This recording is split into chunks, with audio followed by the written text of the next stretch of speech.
He was talking a lot about, well, what if I said no? What if I did, you know? So I already knew where it was headed. Hey y'all, it's Nate. Welcome back to my little corner of YouTube. This video will contain Love is Blind Season 4 spoilers for who said yes and who said no at the altar.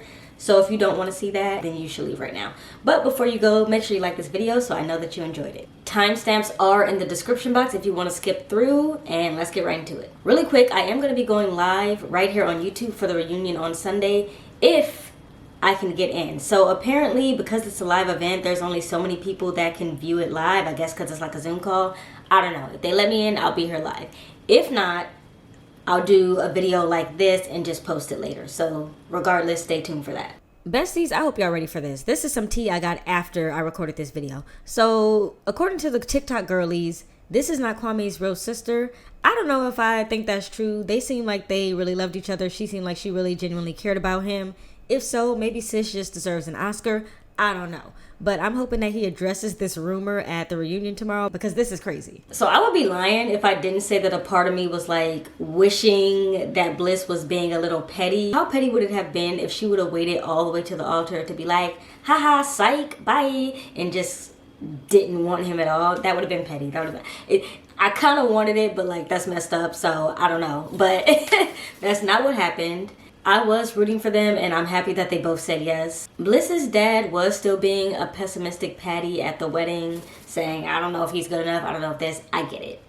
But I think that they can make it work. And I'm hoping to hear at the reunion that they are still together, because you know, this is like a year later for them. We're just now seeing it. Also, I love that Netflix played their song. So they had been talking about that Once You Dance or If You Dance, I don't know what it's called actually. But they've been talking about that song since they met in the pods, and I think it was a really nice touch that Netflix played that at their wedding, and that we also got to hear that they played it, so that was cute. So I was a little worried about his suit. You know, this is the first time we ever really saw Brett get like a little riled up. He was like, my suit's not suiting.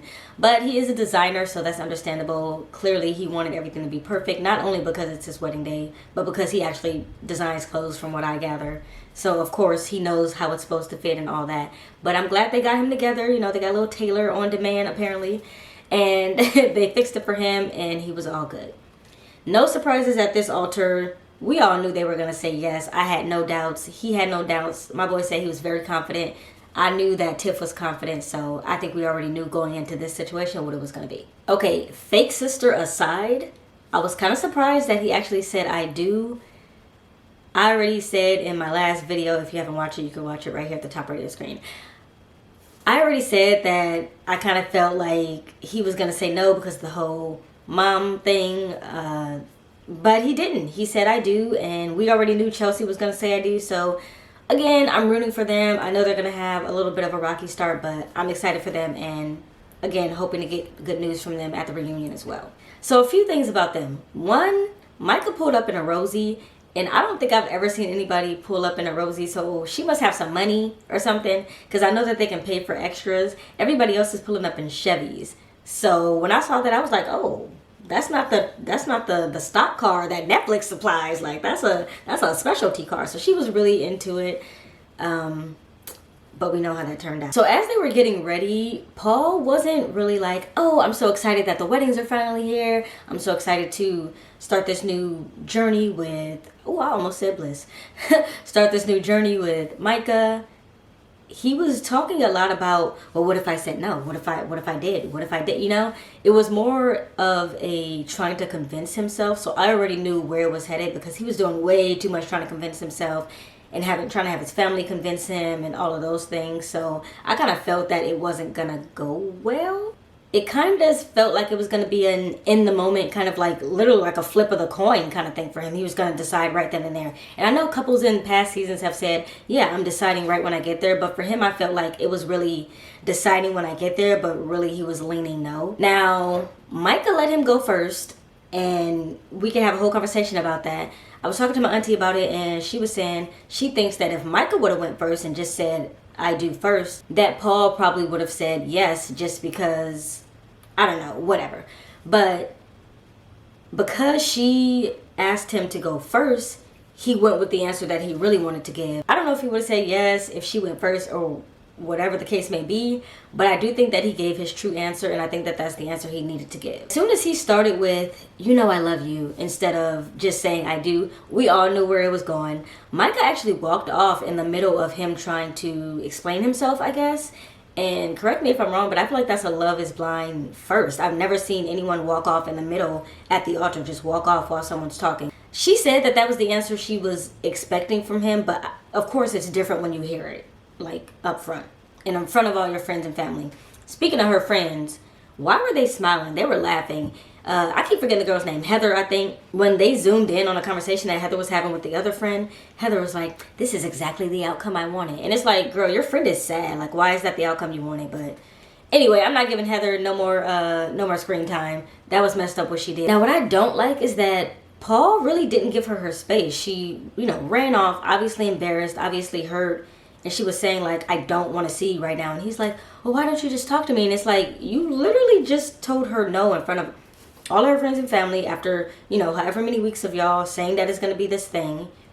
And you won't even allow her this time to process on her own. I thought that, I didn't like that about him. I kind of was indifferent about him all season, but I didn't dislike him. And in that moment, I found myself really disliking him because why wouldn't you just give her that space? Clearly, she needed that time alone. And then he kind of forced her into this awkward hug that she didn't want to do. And it was just weird. It was just weird. I wish he would have given her that space to spend that time alone. Really alone, because even her family, her mom hadn't come in yet. So I feel like she needed just whatever that was, 10-15 seconds of just, okay, this is my alone time. And he didn't give her that, and I don't like that he did that. Also asking her in that very moment, do you hate me right now? That's kind of an unfair question. Why would you make her, on top of already feeling bad about you saying no, why would you then make her feel bad about disliking you in that moment when that's a fair reaction to have? It felt like he was trying to, I don't know, I just didn't like it. It felt kind of manipulative to be like, do you hate me right now? Like, what kind of question is that? Obviously, she's not liking you very much right now. I don't know.